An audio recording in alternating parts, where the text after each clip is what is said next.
the north side of our community that was, I mean, clearly to everyone was totally obliterated by this storm. So we had to have certified water to put trailers. We had a number of protests at Surgeon Water Board, where we actually walked into their meetings and, you know, went to their podium, took over the microphone and said, we need certified water for people to return. So we got that. We had to fight Bell South or AT&T for phone service. We were victorious in getting that. We had to fight for cable service. We got that. You know, okay. So we have basic services. We have garbage pickup. For a good little while, I subscribed to the Times-Picayune. I could not get a paper. We didn't have a delivery person. Now I get the paper on a regular basis. We had issues with mail. Now we get mail on a regular basis because the Bywater station eventually did reopen not long after I returned to the city. So we have basic services, but our quality of life is just so impaired. I mean, we still have jacked up streets, running water all over the place. We have, it's a virtual jungle. We have grass everywhere. And part of it is because of code enforcement. Part of it is properties that now Nora owns. Part of it is road home properties, you know, and the city owns some of it, and we did have a lot of blight pre-Katrina, and we have even more blight now. So, I mean, our quality of life is definitely impacted every day that we leave our homes and go out into our community. What would you, when you drive around your area, what percentage of the homes would you say are currently occupied? Well, we have about 3,000 families in Lower 9. And out of an available, how many homes? Oh, well, I'm going to say we have 15,000 families. The majority of homes are on the Holy Cross side, that's St. Claude to the river. I live in that area, but I grew up on the north side. Then we have the Brad Pitt Make It Right development that's moving full steam ahead. Well, that's a very good thing, but it's still a limited number of houses. Oh, definitely. I mean, if the city had stepped up to the plate rather sooner than later, those things that make a community, you know, our Pete Sanchez Center, our community center, which housed a police station, a Head Start program, a health clinic, a senior citizens center, you know, a gym. Our parks and playgrounds are still sitting untouched. Do you have school? We have one school, Martin Luther King, that we fought with other groups to have reopened, and it has reopened. It's bulging at the seams.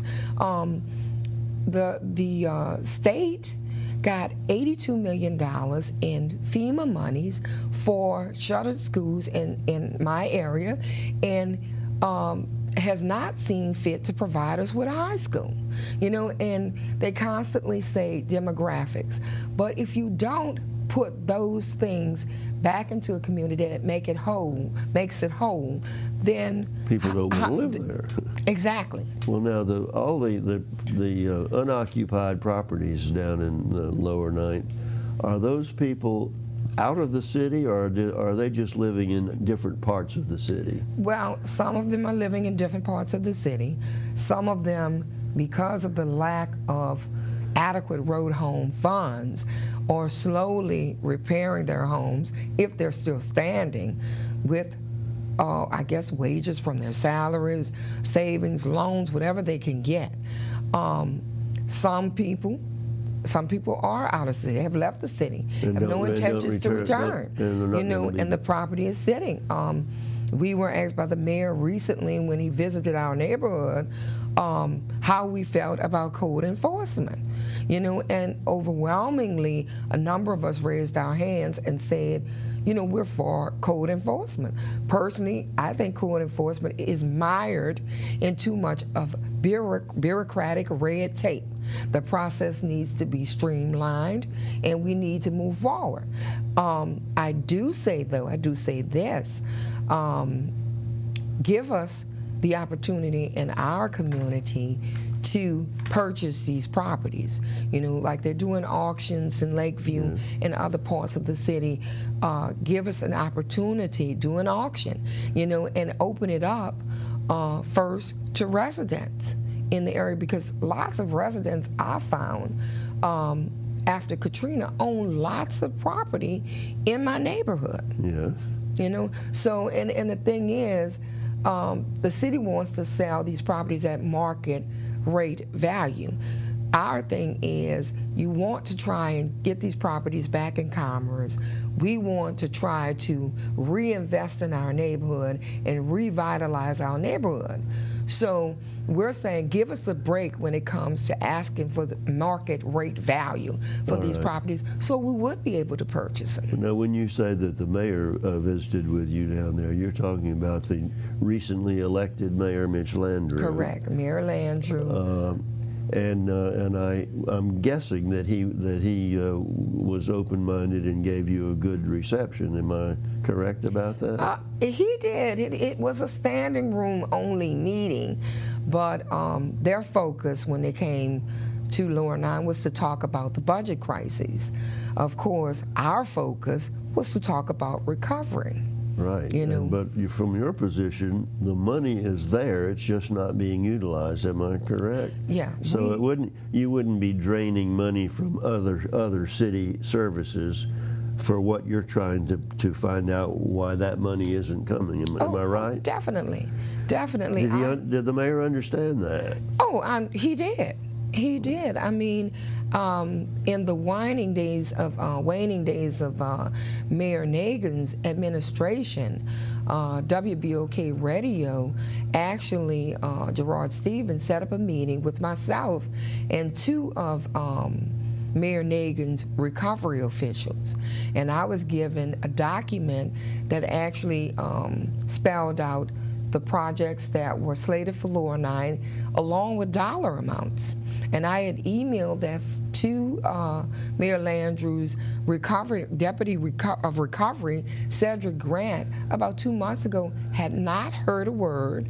Followed up with 3 phone calls, and Mr. Grant actually called me the day of the meeting, wanting to meet with me. Well, that's discouraging to hear that. It is, but I actually CC'd his boss, Mayor Landrieu, and our council person. So I'm believing that the pressure of seeing maybe that I had emailed his boss also. That always helps. Well, it's obvious that you are an activist.